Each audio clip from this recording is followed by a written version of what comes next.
새벽기도에 오신 여러분들을 진심으로 환영합니다. 오늘은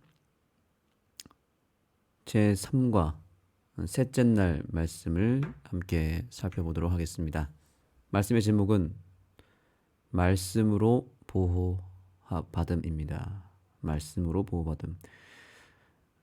특별히 오늘 우리가 이 주제를 살피기에 앞서서 두 가지의 말씀을 먼저 살피겠습니다. 요한복음 17장 15절로 17절 말씀입니다. 내가 비옵는 것은 그들을 세상에서 데려가시기를 위함이 아니요 다만 악에 빠지지 않게 보존하시기를 위함이니이다. 내가 세상에 속하지 아니함과 같이 그들도 세상에 속하지 아니하였사옵나이다. 그들을 진리로 거룩하게 하옵소서. 하나님의 말씀은 진리니이다. 우리가 세상에서 살아가고 있지만, 세상 속에 살고 있지만 세상에 속하지 않는 삶을 살기 위해서는 바로 하나님의 말씀 안에 있을 때에 그것이 가능하며, 그것이 가능한 이유는 바로 하나님의 말씀이 악에 빠지지 않도록 우리를 보존하는 보호막이 되기 때문에 그런 것입니다. 우리가 아무리 위험한 상황에 있어도 그 피난처 안에 딱 들어가면 살아남을 수 있고 또 오염되지 않을 수 있고 죽지 않을 수 있지 않습니까? 바로 하나님의 말씀은 우리를 세상 속에서 보호해주는 보호막과 같고 또 피난처와 같은 역할을 하기 때문입니다. 사도행전 2장 20장 32절 지금 내가 여러분을 주와 및 그 은혜의 말씀에 부탁하오니 그 말씀이 여러분을 능히 든든히 세우사 거룩하게 하심을 입은 모든 자 가운데 기업이 있게 하시리라. 아멘. 이 말씀 역시 우리에게 하나님의 말씀 성경이 우리를 든든히 세우고 또 거룩하게 하심을 입게 하는 능력이 된다는 사실을 알려주고 있습니다. 그래서 우리 자신을 또 우리 가정을 교회를 하나님의 은혜의 말씀에 부탁하는 것이 가장 안전한 것을 그들은 알고 있었고, 또한 오늘 주님께서 우리에게 이 말씀을 허락하심으로 우리의 인생도, 오늘 우리의 하루의 삶도 주님의 말씀 위에 올려놓고 말씀에 부탁하기를 호소하고 있는 것입니다. 왜 이토록 하나님의 말씀이 우리를 지켜주고 보호해주는 역할을 하는지를 우리는 깨달아야 되는 것입니다. 먼저 이 말씀을 보겠습니다. 성경은 하나님의 뜻에 대한 무오한 계시이다. 성경은 인류 구원을 위한 하늘의 계획을 보여준다. 모든 성경은 하나님의 감동으로 된 것이기에 교훈과 책망과 바르게 함과 의로 교육하기에 유익하다. 즉 모든 성경은 하나님의 영감을 받은 것이기에 일부분만 영감을 받거나 특정 부분이 다른 부분보다 더 중요한 것은 아니다. 그래서 성경 전체를 하나님의 말씀으로 받아들여야 한다. 그렇지 않으면 쉽게 미혹에 빠지게 될 것이다. 성경을 처음부터 끝까지 전체를 다 이해하고 전체를 다 믿고 순종하는 것이 상당히 중요한 것입니다. 특정 부분만이 진리가 아니라 전체가 다 동일하게 진리이고, 여기 표현이 참으로 중요한 부분입니다. 특정 부분이 다른 부분보다 더 중요한 것도 아니라는 것입니다. 성경은 아무리 유명한 성경절 참 읽기에도 감동이 되고 뭔가 주옥 같은 말씀이 있고 또 그렇지 않은 말씀도 있죠. 그런데 그렇다 하더라도 어느 말씀이 다른 말씀보다 더 중요하거나 더 은혜가 있거나 더 비중을 차지하지 않는다는 것입니다. 다 동일하게 똑같이 중요하고 다 동일하게 똑같이 하나님의 영감을 받은 진리라는 사실입니다. 그렇기 때문에 우리가 성경 무엇을 어떤 책을 읽든지 간에 성경 66권 전체가 다 진리이고 다 우리에게 필요한 것임을 기억해야 되겠습니다. 그러나 어떤 경우에 하나님의 말씀을 반토막을 내서 구약의 말씀은 폐했고 신약만 진리라고 여기는 교회도 많이 있습니다.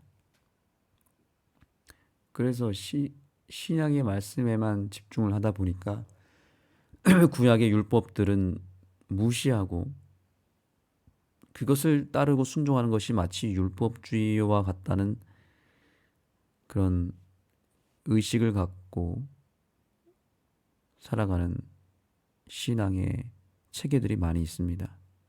대표적으로 개신교회가 그렇고 또 카톨릭이 그렇습니다. 구약의 말씀을 거의 버리다시피 합니다. 거기서 필요한 것만 취하지 다 중요하다고 믿지 않습니다. 음식법을 버리고 또 안식일법을 버렸습니다. 그 외에 여러 생활과 관련된 신앙생활과 관련된 것들을 많이 취하지 않습니다. 반쪽짜리 신앙이 되는 것입니다. 또한 유대인들은 어떻습니까? 유대인들은 구약의 말씀만이 진리라고 보고 있습니다. 그리고 신약을 완전히 무시하고 버립니다. 그래서 결국 그들은 예수님을 믿지 않게 됩니다. 사단은 이처럼 하나님의 말씀을 계속해서 공격하면서 지금 현재 이 지구상에 이 성경을 붙잡고 있는 여러 종교 종파를 또 나누고 또 혼란 가운데 밀어넣습니다. 그래서 한쪽은 구약이 패했다. 구약은 우리가 자세하게 또 중요하게 여길 필요가 없다라고 은연중에 가르치고 오로지 신약의 말씀만을 붙잡게 합니다. 또 한쪽 편에는 신약은 성경이 아니다. 구약만 진리다라고 여기게 만듭니다. 이런 상황 속에서 하나님은 마지막 남은 교회를 통하여 구약의 말씀과 신약의 말씀을 모두 취하여 율법이라고 하는 매우 중요한 이 성경의 진리를 우리의 신앙에 담도록 만들었습니다. 구약은 율법이고 신약은 복음이죠. 그러나 사실 이렇게 구분하는 것도 온전한 해석이 아닙니다. 구약의 말씀도 율법만 있는 것이 아닙니다. 구약 전체가 다 복음입니다. 그리고 신약도 당연히 복음이고요. 그리고 신약에서만 예수님을 볼 수 있는 게 아닙니다. 구약의 모든 예언, 구약에 나타난 모든 말씀 하나하나가 다 예수님의 초림에 대한 내용이고 예수님의 삶을 상징적으로 다 묘사하고 있기 때문에 구약의 말씀도 복음이 될 수 있고 그 자체가 예수 그리스도를 나타내는 신약과 동일한 은혜를 우리는 보게 됩니다. 그래서 제7일 안식일 예수 재림교회라고 하는 이름 자체가 무엇을 의미하는지 아시죠? 제7일 안식일, 즉 이것은 성경의 맨 첫 장에 나타나는 복음입니다. 하나님이 일곱째 날에 제7일에 쉬셨음이라는 말씀으로 성경이 시작되죠. 예수 재림, 성경의 맨 마지막 책, 마지막 장, 마지막 부분에 맨 마지막 성경의 실제 마지막 페이지에 아멘 주 예수여 오시옵소서라고 하는 말씀으로 성경이 끝납니다. 그래서 성경이란 제7일 안식일로 시작하여 예수 재림으로 끝나는 책이죠.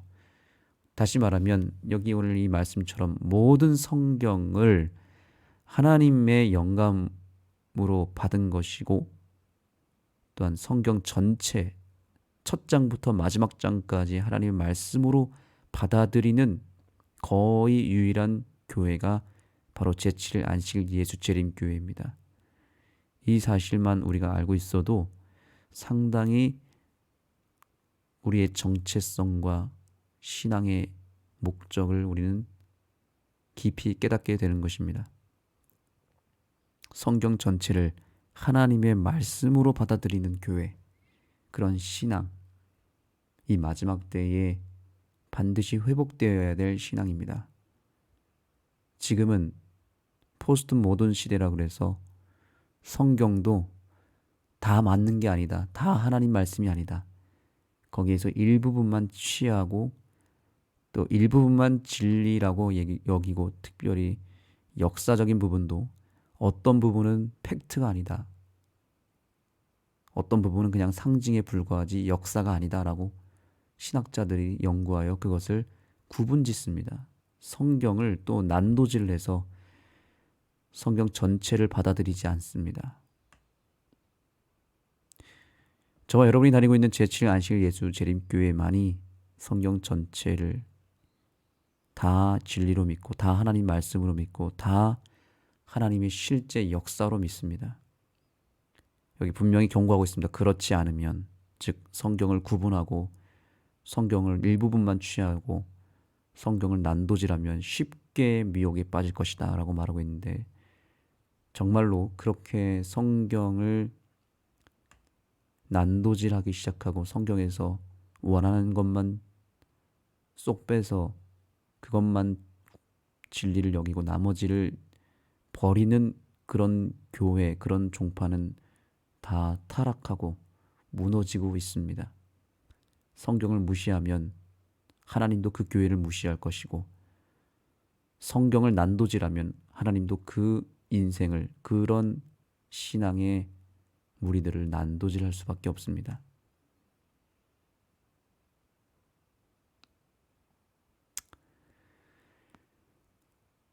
그러므로 오늘 우리는 성경의 전체를 받아들이고 우리가 성경을 정말 가까이 하고 사랑하기로 결심해야 되겠습니다. 우리는 성경의 권위나 영감을 훼손하려는 모든 시도에 맞서 싸워야 합니다. 정말 이 말씀이 참으로 오늘 우리의 사명과 비전을 보여주고 있습니다. 여기에 우리가 줄을 꼭 쳤으면 좋겠습니다. 다시 읽어보겠습니다. 우리는 성경의 권위나 영감을 훼손하려는 모든 시도에 맞서 싸워야 합니다. 정말로 이것은 매우 중요한 말씀입니다. 오늘날의 과학자들, 학자들, 신학자들이 성경을 훼손시키고 있습니다. 성경을 의심하도록 만듭니다. 성경을 믿지 못하게 만듭니다. 특별히 성경에 대한 큰 사랑을 공언하면서 교묘하게 성경에 대한 의심을 불러일으키는 자에 대해서도 마찬가지다. 비극적이게도 우리에게 스며든 현대적 사고의 영향으로 많은 신학자와 기독교인들이 성경을 인간적인 관점으로 이해하려다 보니 어느새 성경은 하나님의 말씀이 아닌 인간의 말이 되어버렸다. 지금 성경이 굉장히 위기에 빠져 있습니다. 성경이 인간들의 관점으로 인해서, 인간들의 그 얄팍한 사고에 의해서 짓밟히고 있습니다. 우리는 이제 성경에 대한 새로운 인식이 필요합니다. 바로 이것입니다.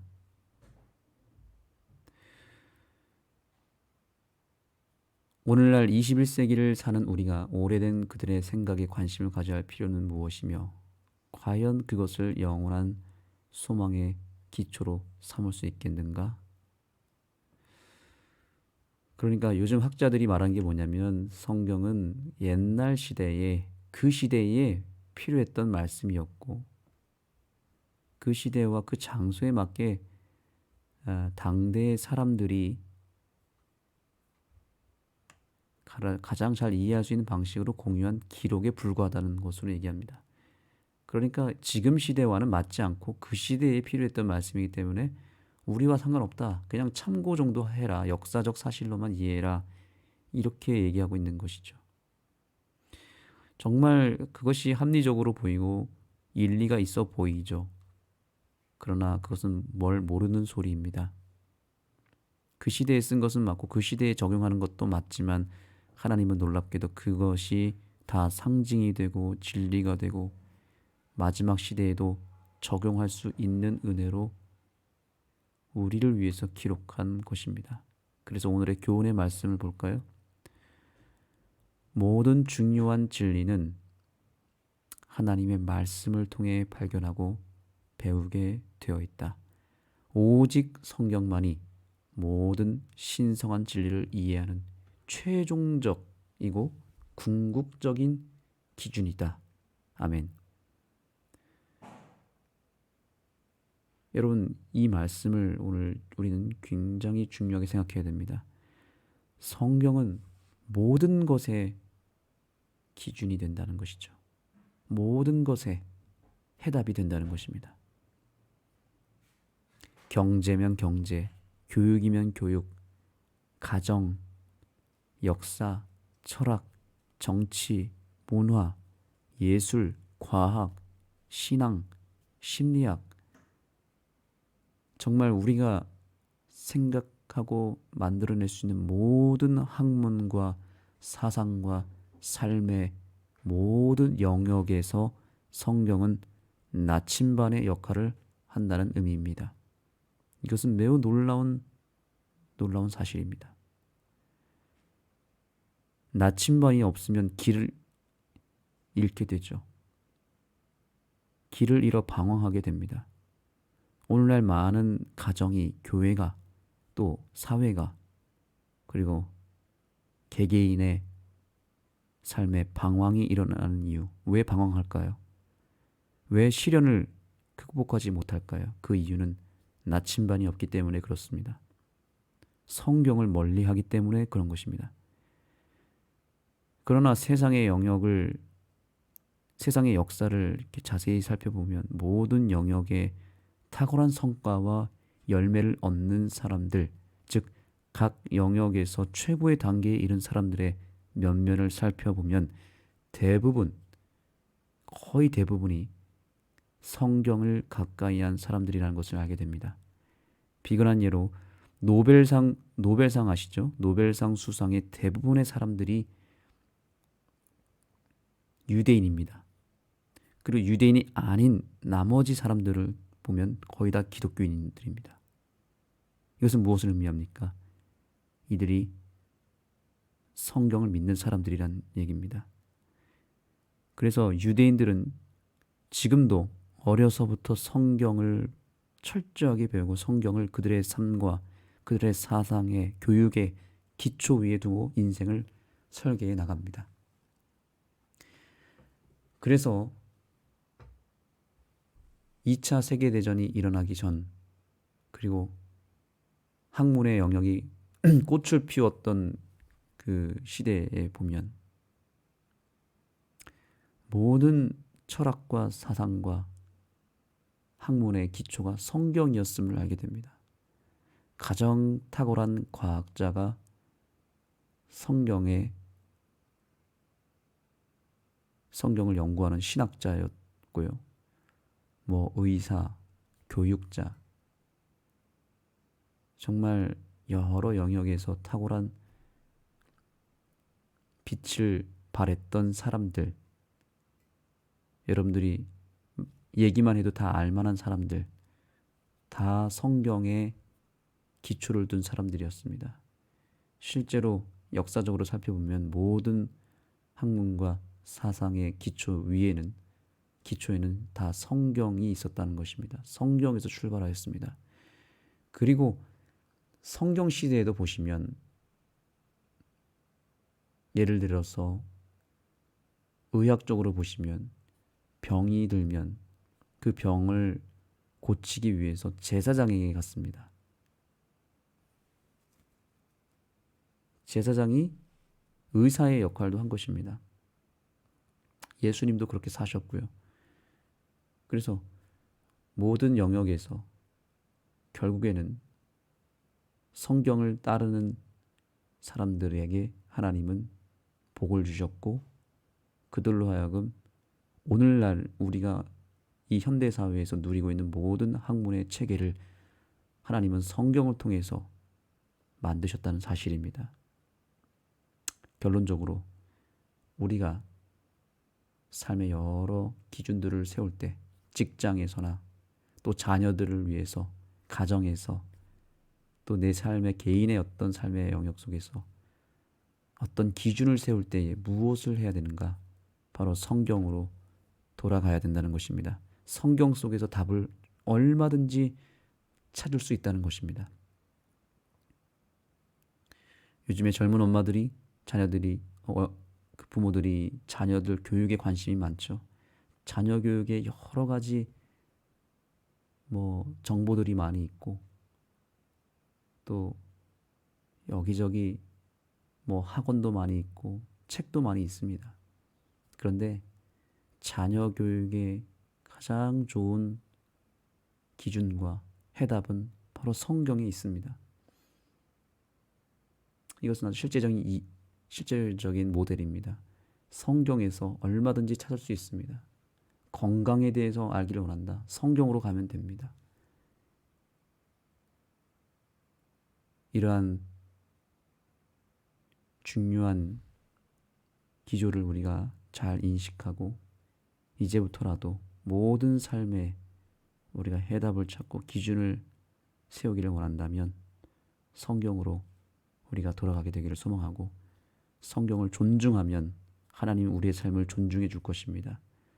성경을 가까이 하고 성경에서 모든 답을 찾기를 내가 믿고 그렇게 성경을 중요하게 생각한다면 하나님은 우리의 삶을 높이 들어서 이 세상에 빛이 되게 할 것이고 모든 영역에서 탁월함을 허락해 줄 것입니다. 더 이상 우리의 삶에 방황하는 모든 것들이 이제 성경을 통해서 끝이 나고 더 높은 영역으로 나아가는 우리들의 삶이 되기를 간절히 소망합니다. 기도하시겠습니다. 하나님, 오늘 우리에게 성경의 가치를 깨닫게 해주셔서 감사합니다. 우리들이 방황했던 이유는 성경을 멀리했기 때문이고 우리가 뭔가 답을 찾지 못했던 이유도 모든 삶의 영역에 해답지가 되는 성경을 펼치지 않았기 때문이었음을 알게 해주셔서 감사합니다. 성경은 창세기에서부터 요한계시록까지 다 진리이고 다 중요하고 모든 말씀이 우리들의 삶에 유익이 된다는 것을 우리가 기억하고 정말 성경을 가까이 하고 소중히 여기고 성경을 우리의 삶의 가장 우선순위에 둘 수 있는 믿음을 우리에게 허락하여 주옵소서. 오늘부터 성경에 대한 진지한 자세와 태도를 가지고 성경을 받들 수 있게 해주시고 성경을 통하여 우리들의 삶에 많은 문제들을 해결하는 귀한 삶이 되게 하여 주옵소서. 예수님의 이름으로 간절히 기도드립니다.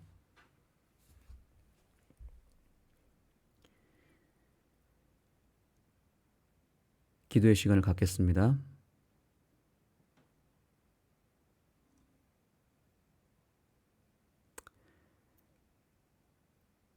오늘 기도 제목은